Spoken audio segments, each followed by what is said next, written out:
Hello बच्चों, let's read this question. Question says which of the following isoelectronic ions have the lowest ionization enthalpy? चार option given है और आपको वो option को टिक करना है जिसमें आपका लोएस्ट आयनाइजेशन एंथैल्पी हो। सबसे पहले की कॉन्सेप्ट देखते हैं यहाँ पे। की कॉन्सेप्ट बच्चों यहाँ पे क्या यूज होगा? जो आपका आयनाइजेशन एंथैल्पी है, आयनाइजेशन एंथैल्पी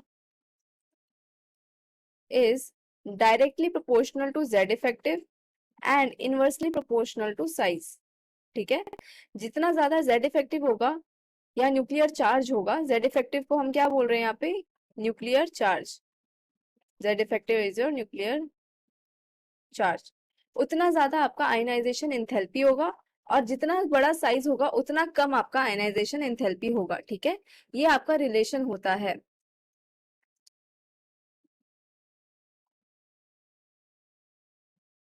अब देखो इसको कैसे सॉल्व करेंगे। आपका जो K प्लस क्या क्या गिवन है आपको? K plus Cl minus Ca plus 2 and S2 minus. Okay, तो यहाँ पे देखो सबके पास 18 इलेक्ट्रॉन्स है। नंबर ऑफ इलेक्ट्रॉन्स कितने हैं? सबके पास 18। ओके, बट इनके ऊपर, इसके ऊपर +1 चार्ज है, इसके ऊपर -1 चार्ज है, इसके ऊपर +2 चार्ज है एंड इसके ऊपर -2 चार्ज है S के ऊपर। ठीक है, सब में चार्जेस का डिफरेंस है।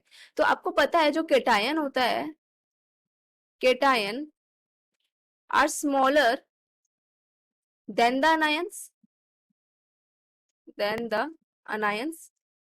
अनायंस जो होते हैं वो बिगर साइज के होते हैं, तो उसका आयनाइजेशन एनर्जी क्या होगा? कम होगा। तो सबसे बड़ा अनायन क्या है? जिसपे सबसे ज्यादा नेगेटिव चार्ज हो। सबसे ज्यादा नेगेटिव चार्ज -2 है। ठीक है, तो ये क्या होगा? बिगेस्ट अनायन।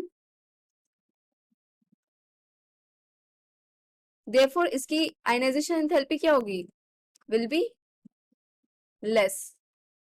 ओके, ऐसे भी कह सकते हैं हम, जिसपे सबसे कम न्यूक्लियर चार्ज होगा, लेसर द न्यूक्लियर चार्ज,